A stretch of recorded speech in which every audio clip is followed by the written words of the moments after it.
there are some people who are part of it. My name is Sergeant Brian Bauer. That's spelled B-R-I-A-N. Last name is Bauer, B-O-W-E-R. I am a sergeant with the Phoenix Police Department under the Public Affairs Bureau. I want to say thank you for you guys for your patience. I know it's been a long night. Thank you for that. So the reason that we got called out here is there was an officer-involved shooting that occurred in this apartment complex. The location here is 17617 North 9th Street. I do want to start off and let everybody know that the information that I'm about to provide is just preliminary information, and it is subject to change as the detectives continue their investigation and find new information as they continue that investigation. With that being said, Phoenix Police Department responded to a call of a subject that was drinking and driving in the area of Central Avenue and Bell Road. This original call came out at about 2:30 p.m. When officers responded to the area, the individual that was calling 911 was constantly updating 911 dispatch, who in turn was notifying the police department on the exact movements of this individual that was driving. Some of the information that came across on that radio communication was that this individual was seen actively drinking from what they believed to be an alcohol bottle, was also making erratic movements and driving erratically in the street. At one time, they indicated that the individual almost hit a pedestrian in the street. That caller followed the driver all the way to this apartment complex and watched as the driver pulled his truck backwards into a parking spot just behind me. The information stayed consistent with officers, and the witness who called into 911 stayed here watching the vehicle, kind of giving a play-by-play until officers came into the apartment complex.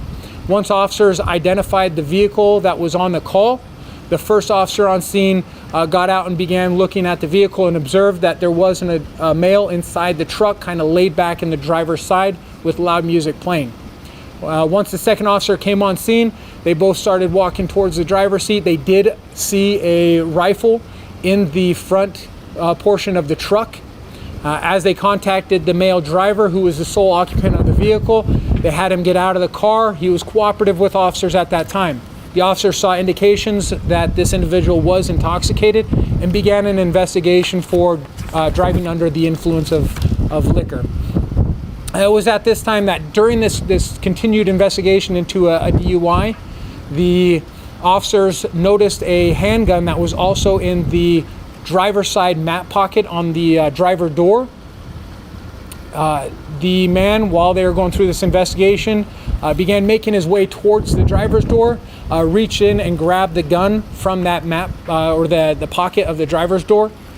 The officer noticed this immediately and began struggling with the individual for that gun and control of that firearm.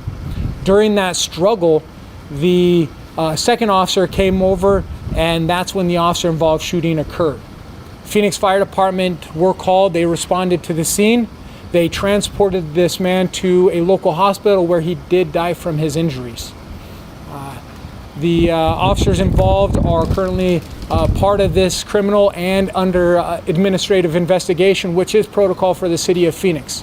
I do want to let the citizens and the community members know in this area that there is going to be heavy police presence for the majority of the night while this investigation continues.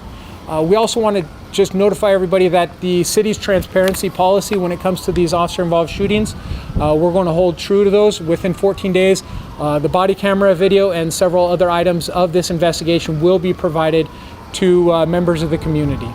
With that being said, I'd be more than happy to take some questions.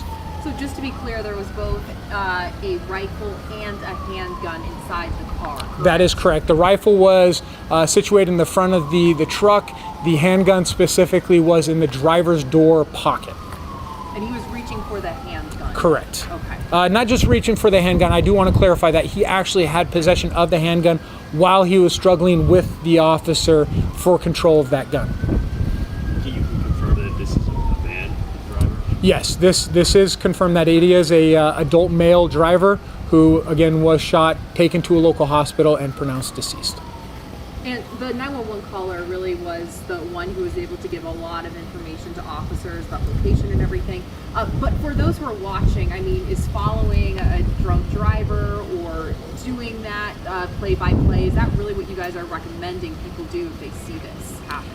Yeah, if you see an intoxicated driver or a vehicle that you suspect as being intoxicated and they're posing a threat to the community, the traveling community, which was indicated in this 911 call of driving erratically, swerving throughout the streets and potentially hitting a pedestrian, absolutely be a great victim, contact 911 and give us as much descriptions as you possibly can. And we know that what you all do is very difficult. This is the third officer-involved shooting that has happened this week. What would you say to the community, though, that has a lot of questions about this? Yeah, well, I'd like to ensure them that we hold up to our transparency policy. We will provide the body cameras, the information related to all three of these officer-involved shootings within that 14-day period. I'd also say that officers have a difficult job, as you mentioned. We don't know what's going to happen on each call. We are a very reactionary job where we react to each situation and react to the actions that people present to us. How long did this person follow the person who had been drinking and driving for? Like, where did it start? Where did it obviously ended here? So the call came out, like I said, about 2:30 p.m. And that was in Central Avenue and Bell Road. The stop, I can't give you the exact time of that, but I know the officer-involved shooting came out at 2:45 p.m. So that kind of gives you a good rough estimate of the time frame. Do we know at this time if the suspect was able to discharge either of his firearms, or was it solely the officer that was able to discharge? Right now, that's still under investigation. Clearly, we know that the officer was involved in the officer-involved shooting, which caused the death of this man. Everything else is still under investigation. We have detectives out here that just started their investigation. They're going to be speaking with all the witnesses, watching all the body-worn cameras, and then going through the time frame minute by minute to find out what led up to this. How long One did it last, take- yeah. How long did it take initially from the first contact with the suspect to the officer-involved shooting? Yeah, so I don't have that exact time breakdown right now with me. I can just tell you 2:45 was the time that was put out for the officer-involved shooting. All right, one last question, if we have any. Do we know the age of the suspect at this time or no? No, not at this time. It's still under investigation. We need to make sure that proper notifications are made with their family, but I can assure you that it's a adult male. That's what I can provide at this time. No injuries to officers. No injuries to officers.